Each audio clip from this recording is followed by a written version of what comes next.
Bonjour à tous. Aujourd'hui, je souhaite aborder une question centrale et que je trouve passionnante. Qui sont les 4 évangélistes? C'est principalement et quasi exclusivement grâce à leurs témoignages que nous connaissons la vie de Jésus. Sa naissance, ses enseignements, ses miracles, ses rencontres, sa mort, sa résurrection. Mais qui étaient-ils? Ont-ils rencontré Jésus?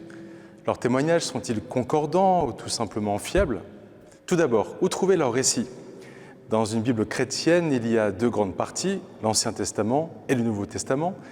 Et les 4 évangiles sont au début du Nouveau Testament, dans l'ordre anti-alphabétique, Matthieu, Marc, Luc, Jean. Pourquoi cet ordre? Car pendant longtemps, on pensait que c'était l'ordre chronologique de rédaction, tout simplement. D'abord Matthieu, puis Marc, puis Luc, puis Jean. Mais peu à peu, les chercheurs ont compris que le premier évangéliste est plutôt probablement Marc, mais on n'a pas touché à l'ordre dans la Bible. D'ailleurs, un point sur la datation de ces écrits. Marc aurait rédigé le premier évangile autour de 60-65 après Jésus-Christ, Matthieu plutôt vers 75-80, Luc vers 80-90 et Jean, le plus tardif, vers 100 après Jésus-Christ. Alors, qui sont-ils? Commençons par Marc, aussi connu sous le nom de Jean-Marc. On sait qu'il était originaire de Jérusalem parce que ses parents possédaient le domaine de Gethsémani sur le mont des Oliviers. Il fut compagnon de saint Paul, mais surtout, c'était le secrétaire de saint Pierre qui l'a accompagné à Rome pour recueillir ses souvenirs et son témoignage. C'est sans doute là, d'ailleurs, à Rome, que Marc écrivit donc le premier évangile, probablement pour les chrétiens de Rome, justement, issus à la fois du judaïsme et du paganisme. Marc n'était pas apôtre. Nous ne savons pas s'il a connu Jésus directement, mais c'est quand même probable qu'il l'a rencontré lors de son enfance à Jérusalem, puisque Jésus venait chez ses parents à Gethsémani. L'évangile de Marc est écrit dans un style direct, c'est un récit d'action, c'est le plus court des 4. On pourrait dire qu'il propose une école de disciples dans son récit. Comment devenir disciple de Jésus? Matthieu, appelé aussi Lévi, il était collecteur d'impôts, publicain, à Capharnaüm. Des 4 évangélistes, figurez-vous que c'est le seul qui faisait aussi partie des 12 apôtres. Lui-même raconte comment Jésus l'a appelé au chapitre 9 de son évangile. Je cite, « Jésus partit de là, il vit en passant un homme du nom de Matthieu, assis à son bureau de collecteur d'impôts. Il lui dit « Suis-moi ». L'homme se leva et le suivit. » Matthieu écrit après la destruction du temple de Jérusalem de 70, donc sans doute vers 75-80 après Jésus-Christ. Matthieu s'adresse principalement à des judéo-chrétiens comme lui pour leur montrer comment Jésus accomplit les prophéties des Écritures. Jésus est bien le Messie attendu par Israël. Saint Luc est un personnage passionnant, aux multiples talents, historien, médecin, peintre.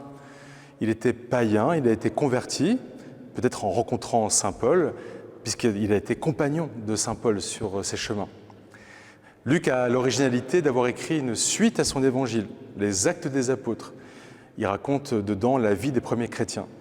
Le récit de l'évangile de Luc est très détaillé, dans un grec très raffiné.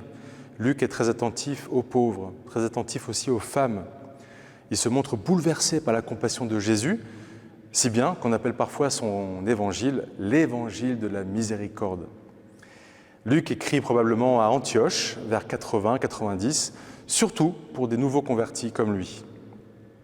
Enfin, l'évangéliste Jean, à ne pas confondre avec l'apôtre Jean, frère de Jacques, fils de Zébédée, car ce sont bien 2 personnages différents, à distinguer encore bien sûr du 3e Jean, le Baptiste, cousin de Jésus.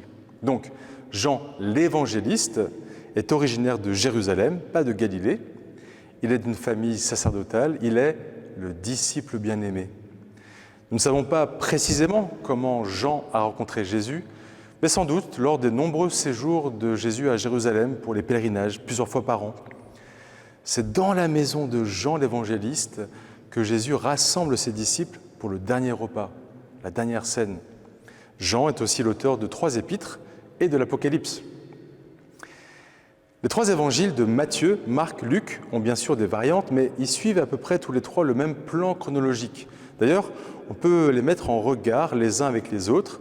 C'est pour cela qu'on les appelle évangiles synoptiques. Ça veut dire qu'on peut voir ensemble. Jean est un peu à part quant à l'organisation de son récit.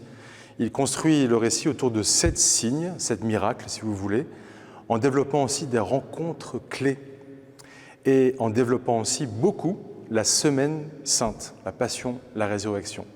L'évangile de Jean est très spirituel, théologique, mystique même. Je vous encourage à le lire. Alors, ces 4 évangiles sont-ils convergents et fiables? Alors oui, convergents et plutôt complémentaires. Ce sont 4 témoignages sur la rencontre avec celui qui a changé leur vie. Le fait qu'il y ait quelques nuances entre les récits est pour moi précisément une preuve de fiabilité. Parce qu'un faussaire aurait tenté, je pense, de gommer les rares dissonances. De plus, de toute la littérature antique, aucun autre récit n'est aussi attesté. Il y a plusieurs milliers de manuscrits, les plus anciens étant du IIe siècle. À titre de comparaison, par exemple, pour la guerre des Gaules de Jules César, à ce jour, nous n'avons que 10 manuscrits, dont le plus ancien est de 900 après Jésus-Christ. Vous voyez la différence. Enfin, un point important, lorsque les récits circulent, d'une part, ils sont précédés d'une tradition orale très fiable. D'autre part, la plupart des témoins sont encore vivants. Et les apôtres ont donné leur vie comme martyrs par fidélité à la foi. Et beaucoup d'autres premiers chrétiens aussi. Certains disent que les évangiles ne sont pas fiables car les auteurs sont des croyants. Mais est-ce que ce n'est pas, par exemple, ma meilleure amie qui pourrait le mieux parler de moi? Est-ce que quand on aime, on perd de la crédibilité? Je pense que c'est tout le contraire. Pour finir, j'ajoute un petit mot sur les évangiles qu'on appelle apocryphes, qui ne sont donc pas retenus dans la Bible. Par exemple, l'évangile de Thomas ou le protévangile de Jacques, qui sont peut-être les plus célèbres et les plus intéressants. Ils n'ont pas été retenus dans ce qu'on appelle le canon du Nouveau Testament, pour diverses raisons. Tout d'abord, pour leur date de rédaction très tardive par rapport aux autres. Et puis ils ont aussi un style très différent, parfois ésotérique. Les témoins encore vivants, qui ont connu le Christ, n'ont pas reconnu dans ces récits toute l'exactitude requise pour être canonisés, disons. Toutefois, ils sont intéressants à lire, alors n'hésitez pas. Bonne lecture, à bientôt.